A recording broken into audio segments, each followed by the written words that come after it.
आइए हम खुदावंद के पाक कलाम के ऊपर थोड़ी देर के लिए गौर करेंगे। अभी जो खुदावंद के पाक कलाम में से हिस्सा पढ़ा गया, प्रकाशित वाक्य इसका 12 बाब यानी 12 अध्याय, बुक ऑफ रेवलेशन चैप्टर 12, प्रकाशित वाक्य उसका 12 अध्याय जो हमने पढ़ा। यहाँ पर अब ध्यान से सुनिएगा सब लोग, ठीक है। फिर स्वर्ग में एक बड़ा चिन्ह दिखाई दिया, अर्थात एक स्त्री जो सूर्य ओढ़े हुए थी और चांद उसके पांव तले था और उसके सिर पर 12 तारों का मुकुट था। ये स्त्री कौन है? ये स्त्री है इजरायली जाति। कौन है? इजराइल है ये स्त्री।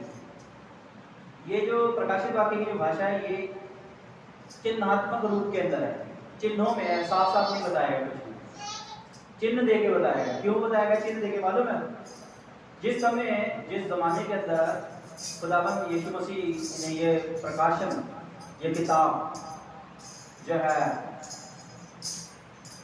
उनके शागिर्द यूहन्ना के ऊपर उतारी थी, यूहन्ना को दी थी, ये प्रकाशित बोला मैं लिख ले जो बातें मैं तुझे बता रहा। तो उस वक्त के अंदर जो रोमन सरकार थी वो मसीहों को सता रही थी और जो भी मसीही सुसमाचार पैगाम था उसे नष्ट करने में लगी। तो इसलिए और जो मसीही लोग थे उन्हें नष्ट करने में, कलीसिया को खत्म करने में लगी थी। तो इसलिए ये चिन्हात्मक भाषा के अंदर लिखी गई ताकि अगर शत्रु इस किताब को पढ़े तो उसे कुछ भी समझ ना आए कि ये क्या लिखा हुआ है, क्योंकि ये शत्रु के बारे में लिखी गई है। उस समय की सरकार कलीसिया को खराब कर रही थी, उजाड़ रही थी, मसीहों को कत्ल कर रही थी, खत्म कर रही थी, और उसके बाद भी जो आने वाला समय था मसीहों के खिलाफ ही था। तो इसलिए उन्हें कुछ भी ना पता चले इस किताब में क्या लिखा है। ये भाषा चिन्हात्मक है। इजराइल को स्त्री कह के बुलाया, सीधा इजराइल नहीं बोला गया, ठीक है जी। वो गर्भवती हुई स्त्री यानी, और उसने बच्चे को जन्म दिया, है ना। तो ये सब चिन्हात्मक भाषा इसलिए, लेकिन उस समय के मसीही जो विश्वासी थे, पवित्र आत्मा पाए हुए लोग इन चिन्हों का मतलब समझते थे। आज हम लोग समझते ही नहीं है। वो कहते यार प्रकाशित वाक्य बड़ा कठिन है, समझ नहीं आता। क्यों नहीं आता? ये चिन्हों में बात की गई है। किसमें बात करेंगे? सिंबल्स में, चिन्हों में, प्रतीकों में। और हमें मतलब नहीं पता चलता इन चिन्हों का। क्यों नहीं पता चलता? उन लोगों को तो पता चल जाता था, हमें नहीं पता चलता, क्योंकि वो पवित्र आत्मा में चलने वाले लोग थे। अगर हम भी पवित्र आत्मा में चले तो हमें भी इसका मतलब पता चल जाएगा। ये साफ स्पष्ट जाहिर होता है कि हमें नहीं समझ आता, यानी हम अभी भी रूप वाक्य द्वाई में नहीं चलते। तो अब यहाँ पर ये जो स्त्री बोला गया है, इजराइल को बोला गया, वो गर्भवती हुई और चिल्लाती थी क्योंकि प्रसव की पीड़ा में थी। एक और वो बच्चा जनने वाली थी। एक और चिन्ह स्वर्ग में दिखाई दिया और देखो एक बड़ा लाल अजगर था जिसके 7 सिर और 10 सींग थे। 7 सिर और 10 सींग, ये किस चीज का प्रतीक है? ये भी प्रतीक एक सिंबल में, चिन्ह में बात करी गई है। एक अजगर है, ठीक है जी। एक बड़ा लाल अजगर है जिसके 7 सिर है 10 सींग, 7 सिर और 10 सींग, और उसके सिरों पर 7 राजमुकुट थे। यानी ये बात की गई है पावर की। वो जो सांप था बड़ा पावरफुल था। क्या था? पावरफुल। और सांप लाल अजगर किसको बोला गया है? शैतान को बोला गया है। किसको? तो शैतान क्या बताया गया है बाइबल में? बड़ा पावरफुल है। ये सारी देखो सिंबल में, चिन्हों में बात की गई। तो लाल अजगर जिसके 7 सिर और 10 सींग थे और उसके सिरों पर 7 राजमुकुट थे। 7 सिर, 10 सींग और राजमुकुट, ये पावर को बता रहे हैं। वो बड़ा पावरफुल था। उसकी पूंछ ने आकाश के तारों के एक तिहाई को खींचकर पृथ्वी पर डाल दिया। वो अजगर उस स्त्री के सामने जो जच्चा थी खड़ा हुआ कि जब वो बच्चा जने तो उस बच्चे को निगल जाए। वो बेटा जनी जो लोहे का दंड लिए हुए सब जातियों पर राज्य करने पर था, और वो बच्चा एकाक परमेश्वर के पास, उसके सिंहासन के पास उठाकर पहुंचा दिया गया। यानी शैतान जो बड़ी पावर के साथ जो है उतरा, और इजराइल जो बच्चा जन्मने वाला था उस बच्चे को मारना चाहता था। अब इजराइल क्या है? खुदा मिस्र की गुलामी में से किसको लाया? मिस्र की 430 साल की गुलामी में से आजाद करके किसको लाया? इजराइलियों को लाया, जंगल में लेके आया और 40 साल तक उन्हें वहां संभाल के रखा, बचाया उन्हें शत्रु से, शैतान से, है ना। और फिर उसको कनान मुल्क में ले गया, वहां पर एक बहुत बड़ी जाति के रूप के अंदर उसे कायम किया। इजराइल को एक बहुत बड़ी जाति बनाया, कौम बनाया, और वो कौम, वो जाति, वो स्त्री क्या करती है? एक बच्चा पैदा करती है। यानी इजराइल एक जाति बन के जब कनान में बस गया, तो कनान में यरूशलेम के पास बैतलहम में एक बच्चा पैदा हुआ जिसका नाम खुदा यीशु मसीह। वो यहूदी था। खुदा यीशु मसीह क्या है? उस समय यहूदी था, क्योंकि वो इजराइल में पैदा हुआ, इजरायली जाति में पैदा हुआ, यहूदी गोत्र में पैदा हुआ। तो वो इजराइल में पैदा होने वाला, यहूदी गोत्र में पैदा होने वाला मसीहा, यहूदी मसीहा, क्योंकि वो यहूदी कहलाता था, वो पैदा हुआ। और शैतान जो था, इसीलिए कहा उस स्त्री को बच्चा जन्मने की पीड़ा हो रही थी। यानी इजराइल को जो है एक मसीहा पैदा करना था पूरी दुनिया के छुटकारे के लिए। मसीहा इजराइल में से ही आना था, यहूदियों में से ही आना था। और उस स्त्री ने उस बच्चे को पैदा किया। और शैतान नहीं चाहता था कि संसार का उद्धार हो। शैतान नहीं चाहता था कि दुनिया शैतान की गुलामी से आजाद हो जाए, इसलिए वो चाहता था कि वो बच्चा पैदा ही ना हो। वो छुटकारा देने वाला मसीहा इस दुनिया में पैदा ना हो, इसलिए वो उस स्त्री को सताता है, इजराइल पर अत्याचार करता है शैतान। लेकिन फिर भी खुदा की मसीह पैदा हो जाता है। और जब वो पैदा हो जाता है, मालूम है, देखा है हेरोदेस ने जितने भी उस टाइम में छोटे बच्चे थे सबके मरवा दिए थे। क्यों मरवा दिए थे? अगर इनमें से कोई मसीहा होगा तो वो मारा जाएगा, उसकी पहचान तो थी नहीं। क्यों हेरोदेस ने ऐसा किया? क्योंकि शैतान था उसके बीच में काम कर रहा था। और लेकिन खुदावंद जो है क्या कहता है, मरियम और यूसुफ को इसको लेकर मिस्र में चले जाओ, है ना। और मिस्र में जाकर के खुदा की मसीह कुछ समय रहा, और फिर वापस यरूशलेम में आया, इजराइल में ले आया इसके नाम। तो वो बच्चा पैदा हुआ।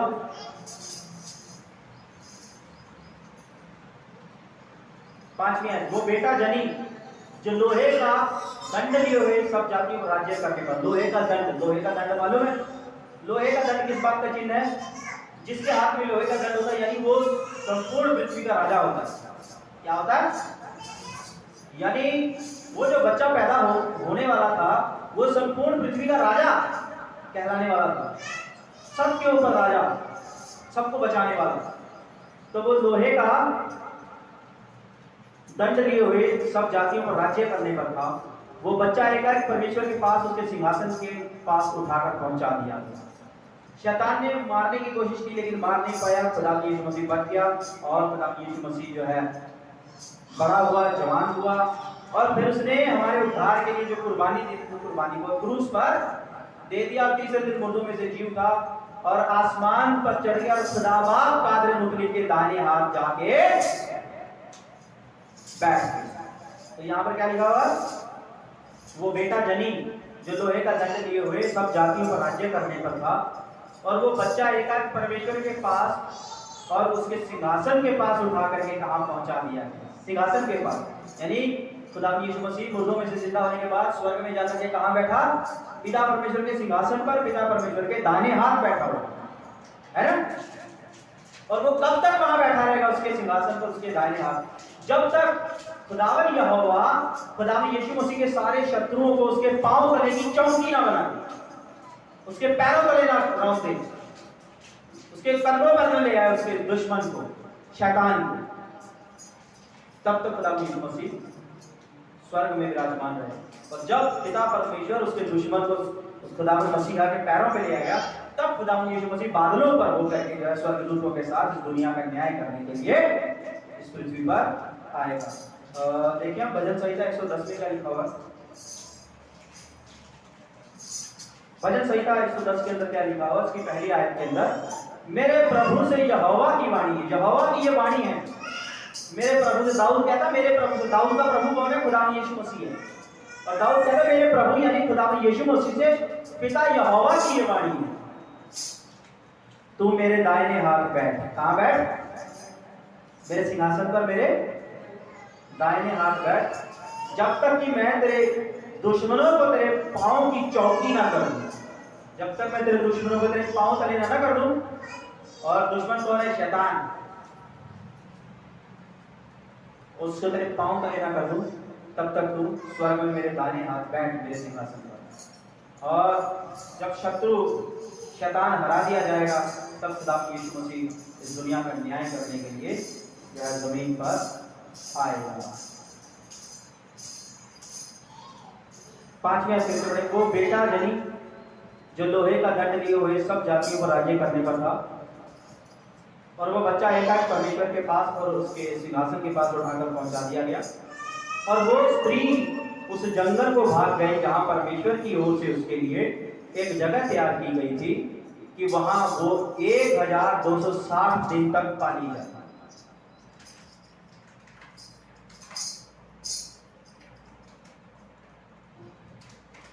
कहां भाग गई वो स्त्री? एक जंगल में चली गई। ठीक है। और वो जंगल में गई कैसे? यानी इस्राएल कहां चला गया? खुदावन यीशु मसीह जब दुनिया में आ गया, उसने अपनी कुर्बानी दे दी और तीसरे दिन मुर्दों में से जिंदा होकर आसमान पर चढ़ गया है। खुदा बाप कादिर मुतलिक बाप के दाहिने हाथ बैठा है। और वो तब तक नहीं आएगा जब तक खुदावन यहोवा शैतान को उसके पांव तले ना रौंद दे, उसके दुश्मन उसके पांव तले ना करे, तब तक दुनिया का न्याय करने के लिए भेजेगा। तब तक पृथ्वी के ऊपर वो जो स्त्री है, वो जो इस्राएल है, वो रह गया है। उसका शैतान बुरा हाल करता रहेगा। इसलिए खुदा ने उस स्त्री को क्या किया? जंगल में पहुंचा दिया, तब तक वो सुरक्षा में रहे।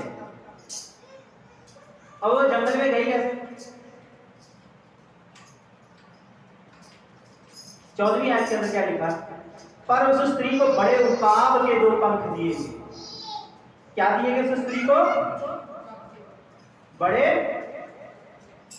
उकाब के 2 पंख दिए गए, ताकि वो स्त्री जो है उड़ करके जो है दूसरी जगह पर पहुंच जाए। तो ये स्त्री जो है, इसको उकाब के जो 2 बड़े पंख दिए गए,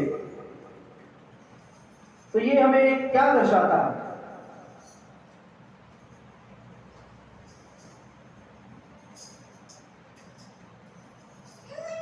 यानी इस्राएल को परमेश्वर जंगल में ले गया, उकाब के 2 पंख दिए गए। कैसे लेके गया परमेश्वर? पवित्र आत्मा जो है इस्राएल को कहां ले गया? जंगल में ले गया। अब यहां पर हम देखते हैं उसको तो जंगल में ले गया, फिर स्वर्ग में लड़ाई हुई। मिकाएल और उसके स्वर्गदूत अजगर से लड़ने को निकले, और अजगर और उसके दूत उससे लड़े, परंतु प्रबल न हुए, और स्वर्ग में उनके लिए फिर जगह न रही। तब वो बड़ा अजगर अर्थात वही पुराना सांप जो इब्लिस और शैतान कहलाता है और सारे संसार का भरमाने वाला है, पृथ्वी पर गिरा दिया गया, और उसके दूत उसके साथ गिरा दिए गए। शैतान को नीचे गिरा दिया गया।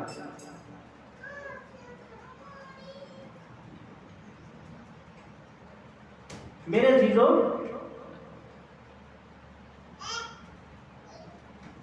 यहां पर अगर हम देखें 6ठी आयत के अंदर, और वो स्त्री उस जंगल को भाग गई जहां परमेश्वर की ओर से उसके लिए एक जगह तैयार की गई थी, कि वो वहां 1260 दिन तक पाली जाए। टाइम भी दिया हुआ, यानी वो स्त्री वहां पर कितनी देर तक रहेगी? 3.5 साल तक। कितने साल तक? 3.5 साल तक। ये 3.5 साल का टाइम क्यों है? यानी अंत के दिनों के अंदर जब खुदाम यीशु मसीह के आने का टाइम होगा, तब क्या होगा, पृथ्वी के ऊपर यीशु मसीह के आने से पहले 7 साल का क्लेश आएगा। क्या आएगा? 7 साल का क्लेश आएगा, महाक्लेश जिसे कहते हैं, बाइबल में लिखा है 7 साल का महाक्लेश इस पृथ्वी पर आएगा। और उस 7 साल के महाक्लेश के अंदर क्या होगा, पहले 3 साल जो शांति के निकलेंगे, क्लेश तो होगा लेकिन इतना ज्यादा नहीं होगा, यानी 7 साल का क्लेश होगा। और उन 7 सालों के बीच में जो है मसीही विरोधी, जिसे हम मसीही विरोधी, जिसे एंटी क्राइस्ट कहते हैं, शैतान का ये एक साथी है। कौन है वो? शैतान का कौन है वो? शैतान का एक साथी है जिसका नाम है एंटी क्राइस्ट, मसीही विरोधी। वो इस पृथ्वी के ऊपर अपना राज कायम करेगा। कैसे राज अपना कायम करेगा? 7 साल तक वो राज कायम करेगा। पहले 3 साल वो क्या है, पूरे दुनिया के अंदर शांति को कायम करेगा। क्या करेगा? शांति को कायम करेगा, शांति लाने की बात करेगा, सारे मुल्कों से शांति की बात करेगा कि आपस में मिलजुल के रहो, मिलजुल के रहो, मिलजुल के रहो, मिलजुल के रहो, शांति की बातें करेगा। 3 साल, 3.5 साल। जब ये 3.5 साल गुजर जाएंगे, तब क्या होगा,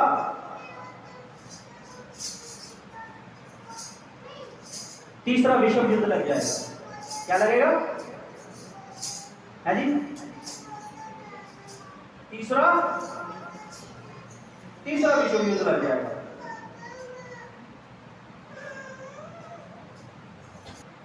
और ये जो तीसरा विश्व युद्ध लगेगा, इस तीसरे विश्व युद्ध के अंदर क्या होगा, देश जो है आपस में, पूरी दुनिया के देश हैं, आपस में लड़ेंगे।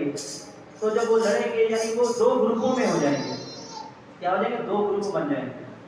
आधे देश इधर हो जाएंगे, जैसे घर में बंटवारा पड़ जाता है ना, फूट पड़ जाती है ना, वैसे ही इस संसार रूपी घर के अंदर क्या हो जाएगा, फूट पड़ जाएगी और बंटवारा हो जाएगा इस देश का, और सॉरी इस दुनिया का बंटवारा हो जाएगा।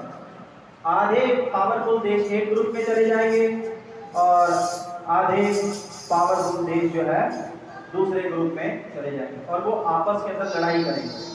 एक विश्व युद्ध लग जाएगा। जैसे दूसरा विश्व युद्ध तो हो गया, अब कौन सा विश्व युद्ध लगेगा? यह तीसरा विश्व युद्ध जो है लगेगा। और उस तीसरे विश्व युद्ध के अंदर जो देश जीत जाएंगे, उन देशों का जो प्रधान होगा वो एंटी क्राइस्ट होगा। कौन होगा? एंटी क्राइस्ट, मसीही विरोधी। और मसीही विरोधी जो है उनका प्रधान बन जाएगा, और फिर सारी दुनिया के ऊपर जो है उन जीते हुए मुल्कों का ही राज्य होगा, और जो मुल्क हार जाएंगे वो भी उनके गुलाम बन जाएंगे। यानी पूरी दुनिया में एक ही गवर्नमेंट होगी, एक ही राज्य कायम होगा, और उस राज्य को चलाने वाला कौन होगा? Anti Christ. वो एंटी क्राइस्ट जो पहले शांति की बातें करता रहा 3.5 साल तक, अब वो अपना रूप एकदम से बदल देगा। दानियल की किताब को पढ़ो, उसके 9वें अध्याय में आपको देखने को मिलता है, 27वें अध्याय में है, और कई जगह दानियल की किताब में देखने को मिलता है। क्या वो क्या करेगा? शांति की जब वाचा बांधेगा, और आधे समय में ही वो अपनी वाचा जो क्या करेगा, शांति की वाचा तोड़ देगा। 3.5 साल के अंदर ही वो अपनी वाचा को तोड़ देगा, और तीसरे विश्व युद्ध में एंटी क्राइस्ट जीतने के बाद क्या पूरी दुनिया के ऊपर राज्य करेगा, और फिर वो शांति की बातें छोड़ करके क्या करेगा, फिर वो अत्याचार की बातें करेगा। ठीक है, वो महाक्लेश का बहुत ही भयानक रूप होगा। इतना अत्याचार किया जाएगा, मसीहों से नफरत की जाएगी, मसीहों को मारा जाएगा, मसीहों को परेशान किया जाएगा, सताया जाएगा।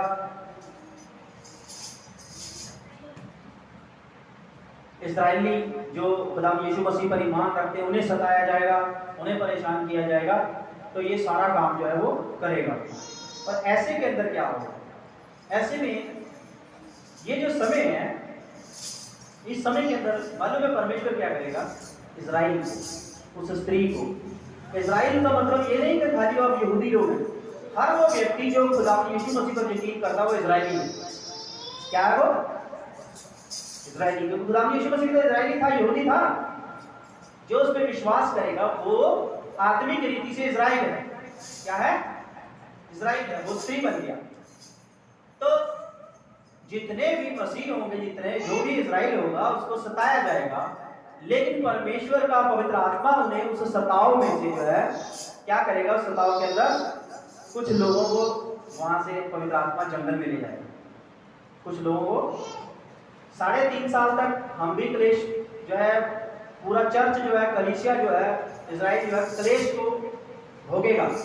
एक 3.5 साल के बीतने के बाद जो है परमेश्वर का आत्मा उन्हें जंगल में ले जाएगा। जैसा कि यहाँ पर लिखा, उस स्त्री को एकाएक जंगल में ले गए और वहां पर उसको कितने साल तक पाला पोसा गया? 3.5 साल, यानी 3.5 साल का क्लेश निकल गया। तीसरा विश्व युद्ध हो गया और उसके अंदर जीतने वाला एंटी क्राइस्ट है, उसका राज्य आ गया। बाकी के क्लेश के कितने साल बचे? 3.5 के बाद 7 में से कितने बचे? 3.5। तो अगले 3.5 साल जो है अत्याचार खूब जम के करेगा, खूब दबा के करेगा।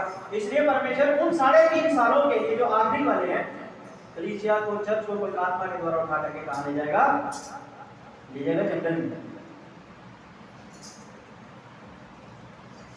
तो परमेश्वर जो है जंगल के अंदर ले जाएगा।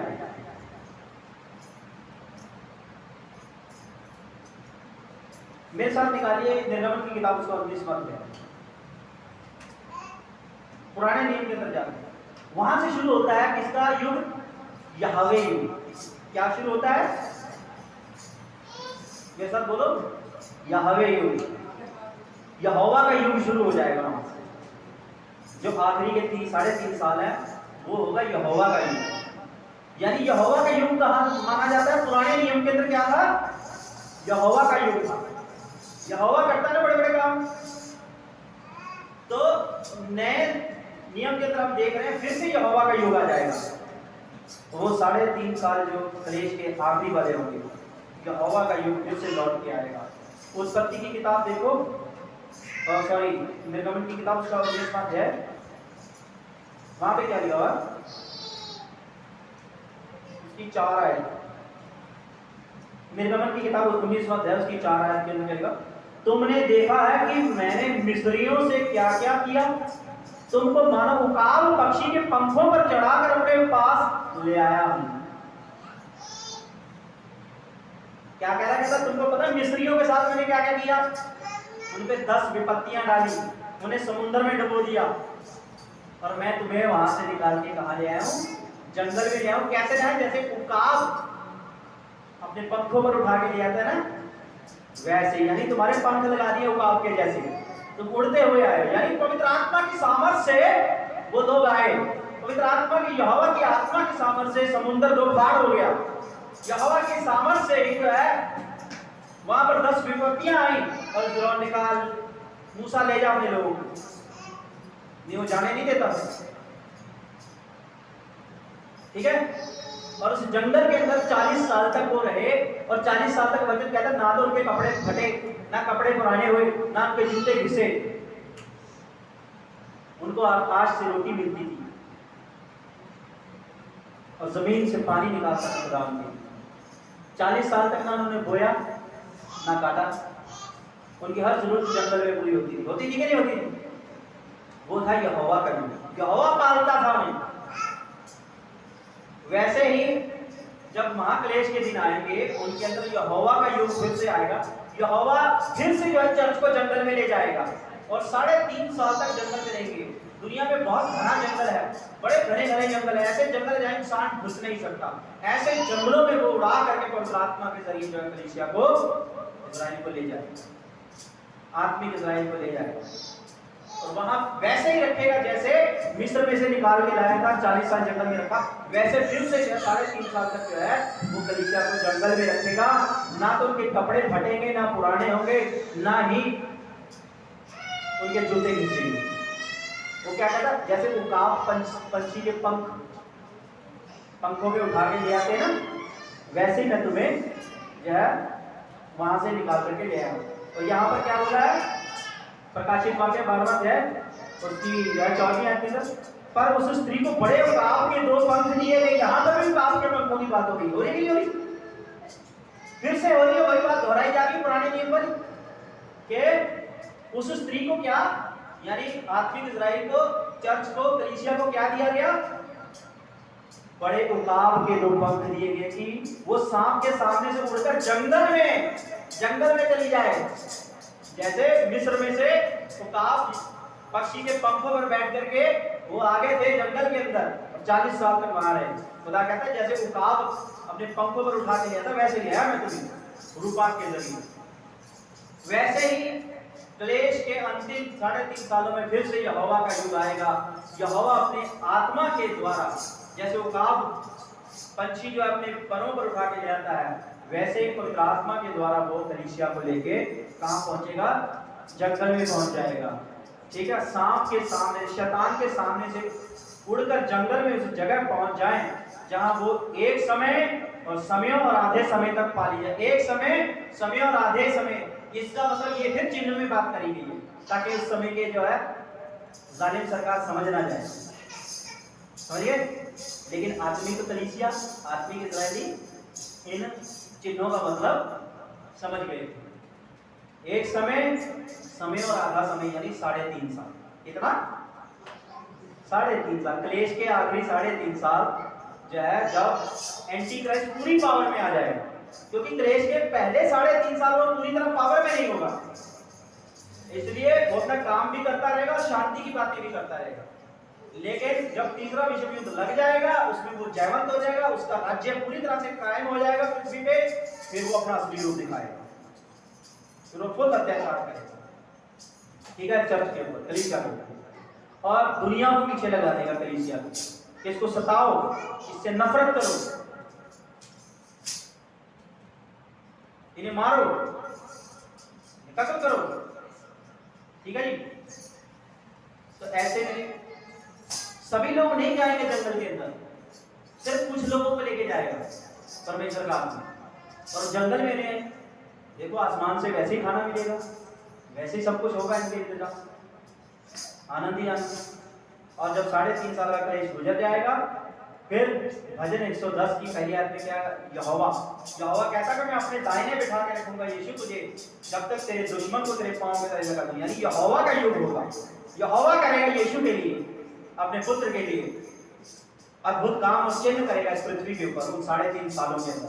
कलीसिया को पवित्र आत्मा के द्वारा जंगल में ले जाएगा, और फिर शैतान के साथ खुली जंग होगी मैदान के अंदर। और जैसे मिस्र के राजा फिरौन के सामने खुली जंग थी ना, बड़े बड़े चमत्कार, और कलीसिया को, इजराइलियों को गोशेन नामक नगर के अंदर सुरक्षित करके रखा हुआ था। आग के गोले पूरे मिस्र में गिरते थे, लेकिन मिस्र के अंदर ही गोशेन नाम का एक छोटा सा कस्बा था जहां पर उसने सारी इजरायली कौम को रखा था। वहां पर ओले नहीं गिरते थे आग, बाकी सब जगह आग के ओले पूरे मिस्र में गिरते थे।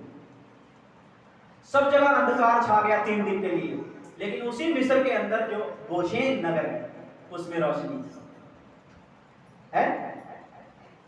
वैसे ये दुनिया मिस्र के समान होने वाली है, और उसके अंदर एक गोशेन रूपी जंगल जो है उसमें जो है कलीसिया को रखेगा, और इस दुनिया के हाकिम को सजा देगा, जब अद्भुत काम और चिन्ह दिखाएगा। अब कौन लोग जाएंगे?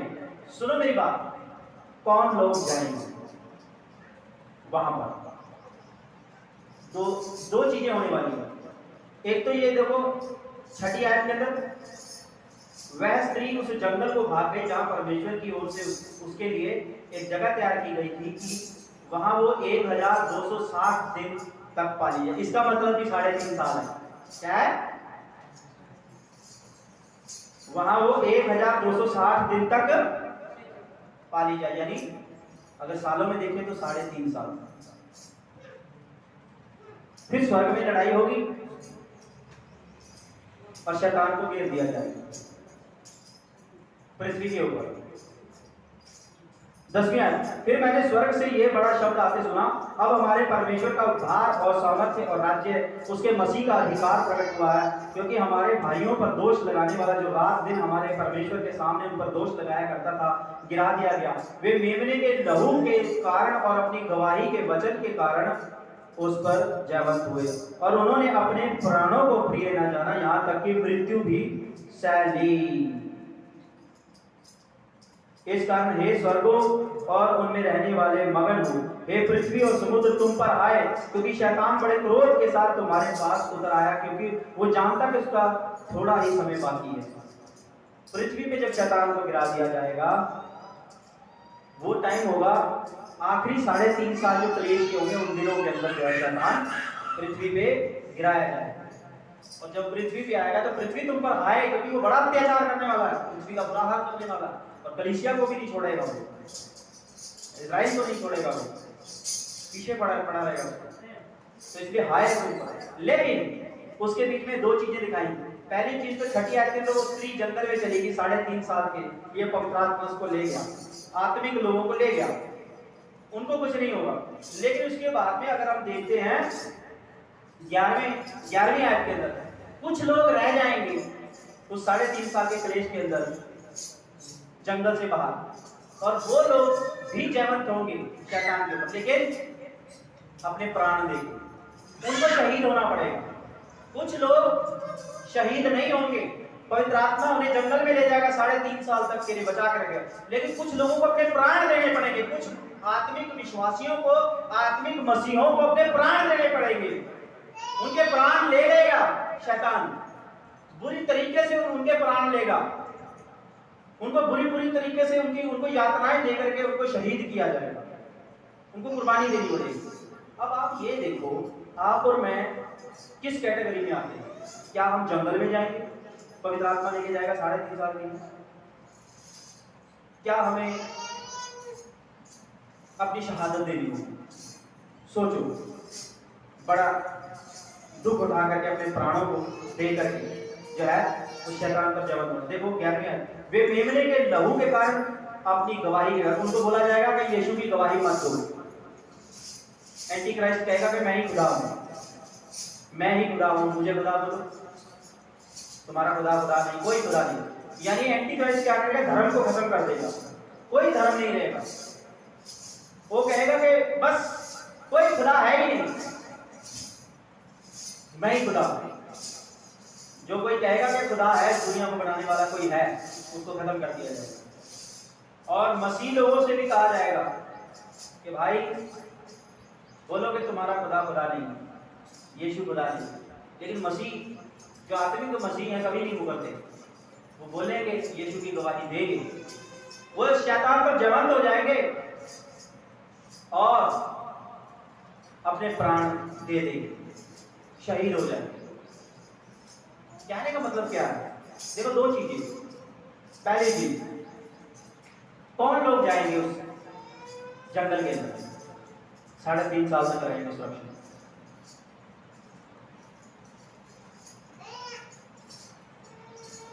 क्वालिफिकेशन क्या होगी? पहली चीज, बुद्धिमान और आत्मा से भरे हुए। क्या? बुद्धिमान और आत्मा से भरे हुए लोग ही शैतान पर जवंत होंगे और उस जंगल में जाएंगे। कैसे? अगर हम मत्ती की अंजील उसका 25वां अध्याय देखें, उसके अंदर हमें जगह 10 कुंवारियों का जिक्र मिलता है। 10 कुंवारियों में से 5 बुद्धिमान थी और 5 मूर्ख थी। अपनी मशालें लेके चली दूल्हे से मिलने के लिए। आधी रात धूम मची, आधी रात को धूम मची, यानी ये 7 साल का जो समय है, ये महाक्लेश का समय, एक रात है। और जब 3.5 साल गुजर जाएंगे और अगले 3.5 साल की शुरुआत होगी, तो एंटी क्राइस्ट पूरा पावर में आ जाएगा, और वो होगी आधी रात। और उस आधी रात के अंदर यीशु मसीह का प्रचार और जोर शोर से होगा। आधी रात को धूम मची के दूल्हा आया, दूल्हा आया, दूल्हा आया। वो 3.5 साल के अंदर शोर मचेगा, मसीह लोग गवाही देंगे, दूल्हा आने वाला है, यीशु मसीह आने वाला है, तौबा करो, तौबा करो, तौबा करो, समय नजदीक है।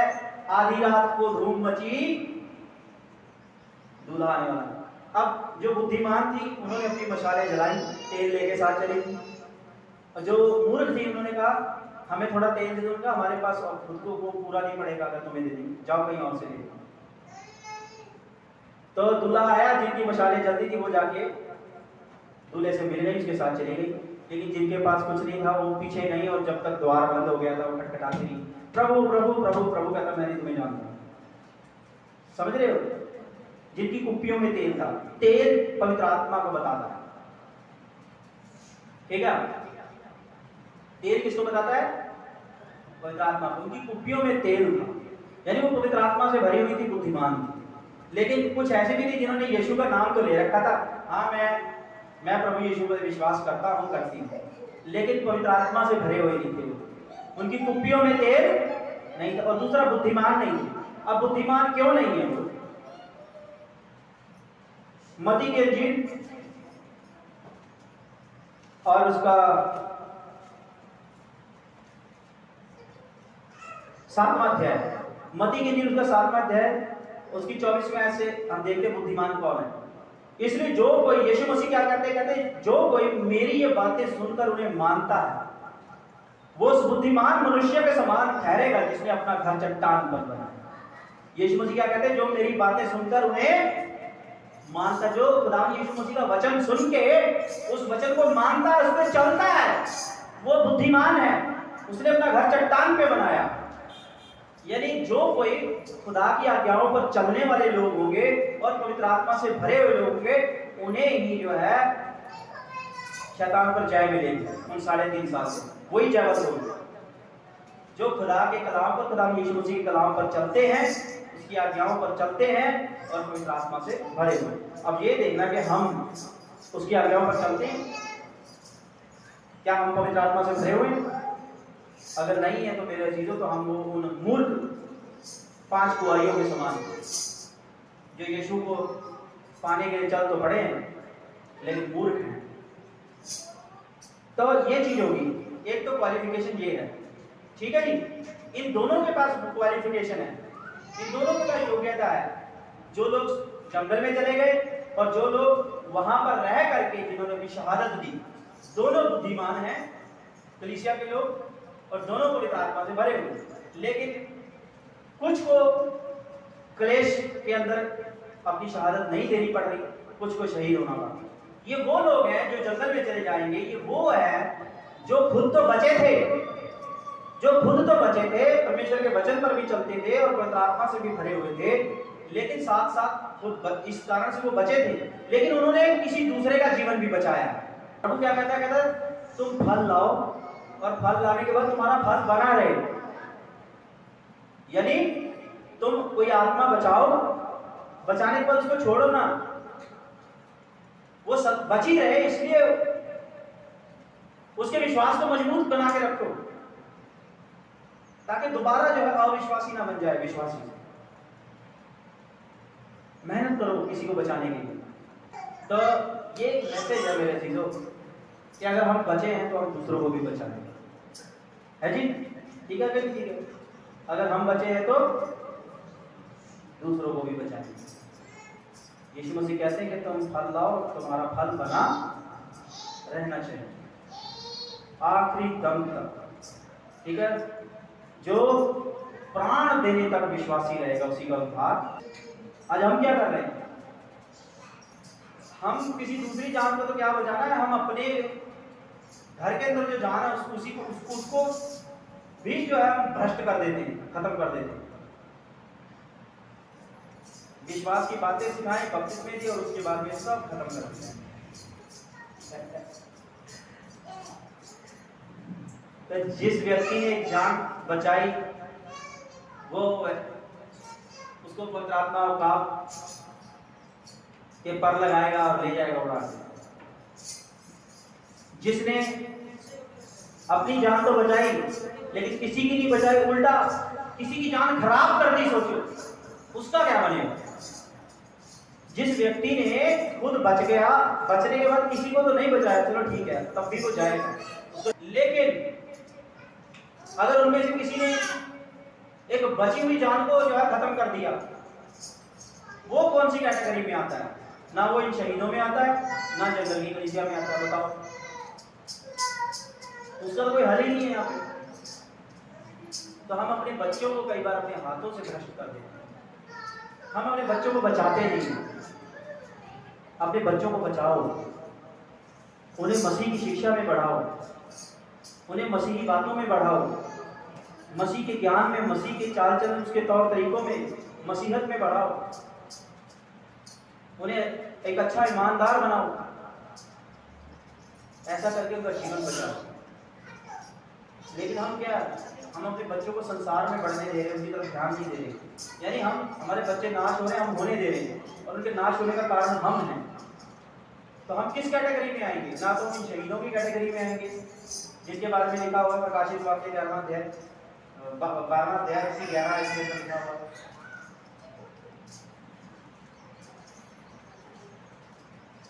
वे मेमने के लहू के कारण और अपनी गवाही के वचन के कारण उस पर जयवंत हुए, और उन्होंने अपने प्राणों को प्रिय न जाना, यहाँ तक कि मृत्यु भी सह ली, अपने प्राण भी दे। इनकी कैटेगरी में भी नहीं आ रहे। जिस व्यक्ति ने बचे हुए को ही नाश होने दिया, जाओ संसार की बातों में बढ़ रहे हो बढ़ते हैं, हमें कुछ लेना देना नहीं है, बस कमाई कर रहे हैं, नौकरी जा रहे हैं, आ रहे हैं, बस ठीक है। और बच्चों को स्कूलों में अच्छी शिक्षा दे दी, पढ़ाई लिखाई करा के बड़ा बना दिया, लेकिन खुदा के कलाम में जीरो। तो आज ये मैसेज हमें मिला है मेरे अजीजों, खुदा आपको और मुझको बड़ी आशीष दे। आपको पता भी ये 7 साल जो कॉलेज के कब होंगे? पता है तुमको कब शुरू होने वाले? मैं थोड़ा सा बता के खत्म करता हूँ। लूका की इंजील, आज का थोड़ा लंबा तो है टॉपिक, लेकिन ये बातें तो गहरी हैं, इनमें टाइम ही लगना है, बिना टाइम के ये बातें पूरी नहीं हो सकती। लूका की इंजील उसका 21वां अध्याय, वहां पे क्या लिखा हुआ है? 7वीं आयत से। यीशु मसीह से पूछा लोगों ने, उसके शागिर्दों ने पूछा यीशु मसीह से, उन्होंने उससे पूछा, हे गुरु, ये सब कब होगा? ये सब कब होगा? और ये बातें जब पूरी होने पर होगी तो उस समय का क्या चिन्ह होगा? उसने कहा, चौकस रहो कि भरमाए ना जाओ, क्योंकि बहुत से मेरे नाम से आकर कहेंगे मैं वही हूँ, और यह भी समय निकट आ पहुंचा है, तुम उनके पीछे ना चले जाना। जब तुम लड़ाइयों और बलवों की चर्चा सुनो तो घबरा ना जाना। क्या जी? जब तुम लड़ाइयों और बलवों की चर्चा सुनो तो घबरा ना जाना, क्योंकि इनका पहले होना अवश्य है, परंतु उस समय तुरंत अंत ना होगा। तब उसने उनसे कहा, जाति पर जाति और राज्य पर राज्य चढ़ाई करेगा। पहले छोटी छोटी बातें होगी, लड़ाइयों की चर्चा सुनेंगे, ठीक है, वो तो हमने सुनी, कहते वो अंत नहीं हो, लेकिन उसके बाद में क्या होगा? उसके बाद में युद्ध लगेगा, जाति पे जाति चढ़ाई करेगी, यानी तीसरा विश्व युद्ध लगेगा। ठीक है जी, जाति पर जाति और राज्य पर राज्य चढ़ाई करेगा, और बड़े बड़े भूकंप होंगे। भूकंप तो आ ही रहे हैं जगह जगह, देख रहे हो ना, और जगह जगह अकाल और महामारियां पड़ी नहीं, अभी एक कोरोना भी हो गया, ठीक है जी। और आकाश से भयंकर बातें और बड़े बड़े चिन्ह प्रकट होंगे। आकाश से भयंकर बातें और बड़े बड़े चिन्ह प्रकट होंगे। कई सारी आकाश से बातें होंगी। लोग अभी कुछ दिन पहले फेसबुक पे एक जो है वो लगी हुई थी, लोग बादल के अंदर यीशु मसीह दिखा रहे हैं। देखो देखो देखो देखो देखो, है ना, अद्भुत बातें हो रही हैं आकाश के अंदर। और कुछ लोग तो ऐसे नकली बनाए जा रहे वीडियो बना करके ऐसे डाल रहे हैं टेक्नोलॉजी के जरिए। इसका मतलब क्या है? यीशु मसीह ने ये भी कहा कि उस समय में लोग ये कहेंगे, देखो मसीह यहाँ है, मसीह वहां है, तुम चले ना जाना। ठीक है, मसीह ऐसे नहीं आएगा। और ऐसा ही हो रहा, वो फेसबुक के जरिए या यूट्यूब के ऊपर जो वीडियो बना के बादलों में मसीह दिखा रहे हैं, इधर दिखा रहे हैं, हवा में दिखा रहे हैं, ये दिखा रहे हैं। इसका मतलब क्या है? इसका मतलब है देखो मसीह वहां है, देखो मसीह वहां है। वही बातें हो रही है नहीं हो रही? ये इन दिनों का ही जिक्र किया था खुदा की यीशु मसीह। इस तरीके से लोग करा करेंगे, ठीक है। परंतु इन सब बातों से पहले वे मेरे नाम के कारण तुम्हें पकड़ेंगे, सताएंगे, पंचायतों में सौंपेंगे, बंदी गृह में डलवाएंगे और राजाओं और हाकिमों के सामने ले जाएंगे। मेरे नाम के कारण तुम्हें सताएंगे लोग, आज सताएं, ये भी काम पूरा हो गया। पर ये तुम्हारे लिए गवाही देने का मौका होगा। उस समय तुम गवाही देना मेरी, डरना मत, मुकरना मत, मेरी गवाही देने का समय होगा।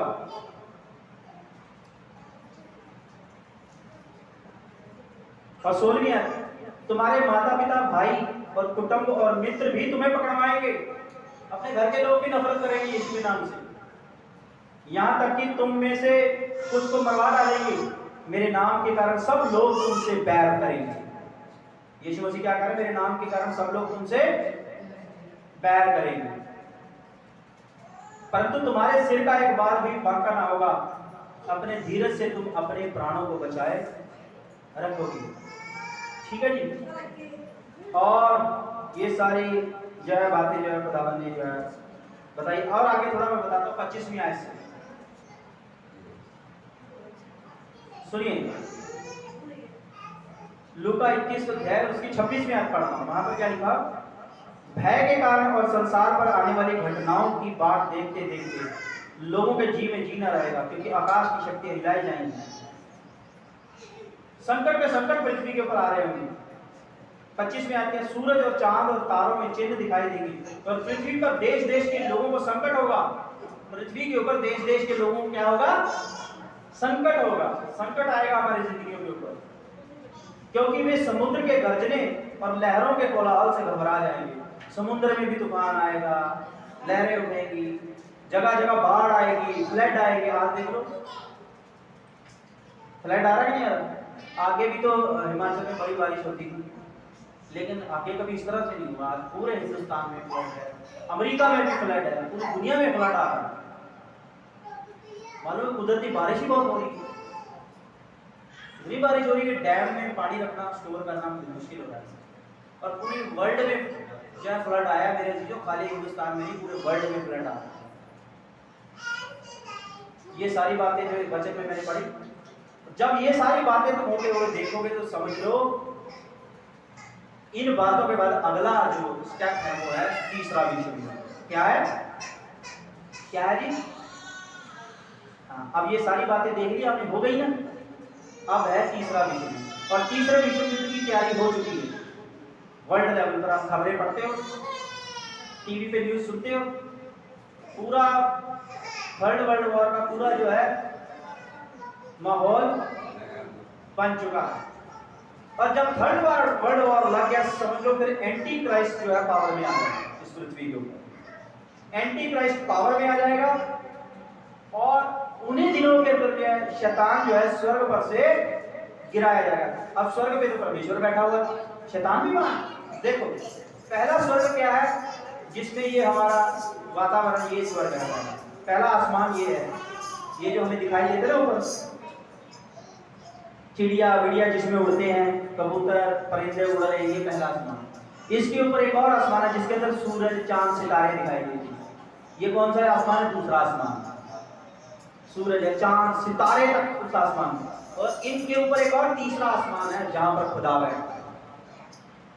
खुदा जहां बैठता है तीसरा आसमान, वहां पर शैतान नहीं है। शैतान है दूसरे आसमान पर जहां सूरज चांद सितारे हैं। यहां पर शैतान और उसकी फौज यहां पर है, तीसरे आसमान पर नहीं। और जब तीसरा विश्व युद्ध लगेगा तब एंटी क्राइस्ट पावर में आएगा, और उन्हीं दिनों में शैतान जो है कहां से दूसरे आसमान से इस पृथ्वी के ऊपर गिरा दिया जाएगा। क्या लिखा था प्रकाशित वाक्य 12वें अध्याय के अंदर? तब स्वर्ग में लड़ाई हुई। क्या हुई? स्वर्ग में है मेरे चीजों, क्या हुआ था? प्रकाशित वाक्य में लिखा 12वां अध्याय 7वीं आयत में क्या लिखा? फिर स्वर्ग में लड़ाई हुई, मिकाईल और उसके स्वर्गदूत अजगर से लड़ने को निकले, और अजगर और उसके दूत उससे लड़े, परंतु प्रबल ना हुए, और स्वर्ग में उनके लिए फिर जगह ना रही। तब वो बड़ा अजगर अर्थात वही पुराना सांप जो इब्लिस और शैतान कहलाता है और सारे संसार को भगाने वाला है, पृथ्वी के ऊपर गिरा दिया गया, और उसके दूत उसके साथ गिरा दिए गए। है ना? गिरा दिया ना। दूसरे आसमान से जो मिकाईल को भेजेगा परमेश्वर स्वर्गदूतों की फौज देकर के शैतान के साथ लड़ा जाए और नीचे गिरा जाए। जब तीसरा विश्व युद्ध लगेगा तब एंटी क्राइस्ट पावर में आएगा और शैतान पृथ्वी के ऊपर घेर दिया जाएगा, और फिर एंटी क्राइस्ट को अपनी पूरी पावर देगा शैतान। और एंटी क्राइस्ट जो है चर्च को कलीसिया को सिताने में एड़ी चोटी का जोर लगाएगा, और पूरी दुनिया के लोगों को कहेगा कि मैं ही खुदा हूं। कोई किसी धर्म को नहीं मानेगा, जो कुछ मैं ही हूं। जो भी किसी धर्म को मानता हो पकड़ा गया, उसको खत्म कर दिया जाए। लोग जो मूर्ति पूजे लोग डर के मारे बस शैतान को खुदा मान नहीं, लेकिन एक मसीही नहीं मानेगा और इसीलिए उसको शहीद होना पड़ेगा।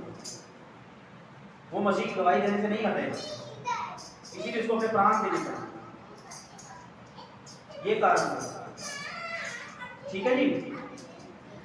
और ये जो चीजें हैं, अब माहौल बन चुका है थर्ड वर्ल्ड वॉर का, और आप समझ लीजिए कि महाक्लेश का समय शुरू होने वाला है, बहुत जल्दी शुरू होने वाला है, बहुत जल्दी शुरू होने वाला है। ये एक इशारा है आप कलीसिया को। तीसरा विश्व युद्ध छिछड़ा, समझ लो, एंटी क्राइस्ट पावर में आ जाएगा और फिर शैतान के नीचे गिरा दिया जाएगा, फिर वो अत्याचार, क्योंकि इस तीसरे विश्व युद्ध से पहले सारी चीजें हो जाएंगी। क्या हो जाएंगी? सारी चीजें जितनी भी हो सब चिन्ह पूरे हो जाएंगे। और आपको मैंने बता दिया सारे चिन्ह पूरे हो गए, फ्लड आ गए हैं। ये जो मसीह कहते हैं कोई आसमान पे दिखाता है, बादलों में कहता है, कोई यहाँ कोई वहाँ है, ठीक है। बड़े बड़े अद्भुत काम और चिन्ह होते हुए देखेंगे हम लोग, हैं, महामारियां फैलते हुए देखेंगे हम लोग, समुद्र के अंदर तूफान आते हुए हम लोग देखेंगे। तो ये तमाम चीजें जो है, और मसीह के नाम के कारण लोग जो है सताएंगे जो है कलीसिया को, और वो भी काम में कोई कसर नहीं रहेगी। सारी चीजें जो है मुकम्मल तरीके से हो चुकी हैं। और एक बात याद रखो, आप और मैं क्या सीखे? आप और मैं ये सीखे कि हमको खुद तो बचेंगे, लेकिन हमको दूसरों को भी बचाना है। तभी हम जंगल की कलीसिया बने, जिसे बोलते हैं चर्च ऑफ विल्डरनेस। क्या? जंगल की कलीसिया। जंगल की कलीसिया कब बनेंगे? जब हम खुद दूसरों को भी बचाएंगे, ठीक है। और दूसरी चीज क्या सीखे? हमको उसकी आज्ञाओं पर चलना है। समय खराब है, उसकी आज्ञाओं पर चलना शुरू करें और पवित्र आत्मा से वो हमें भरेगा, ठीक है। वो हमारी कुप्पियों में तेल डालेगा, बुद्धिमान बनेंगे, बुद्धिमान कुंवारियों की तरह। यानी यीशु मसीह कहता है जिसने मेरी बातें सुनी और मानी वो उस बुद्धिमान मनुष्य के समान है जिसने चट्टान पर अपना घर बनाया। चलिए, खुदा आपको और मुझको बहुत आशीष दे। आइए आखिर में एक और गीत गाएंगे। खुदा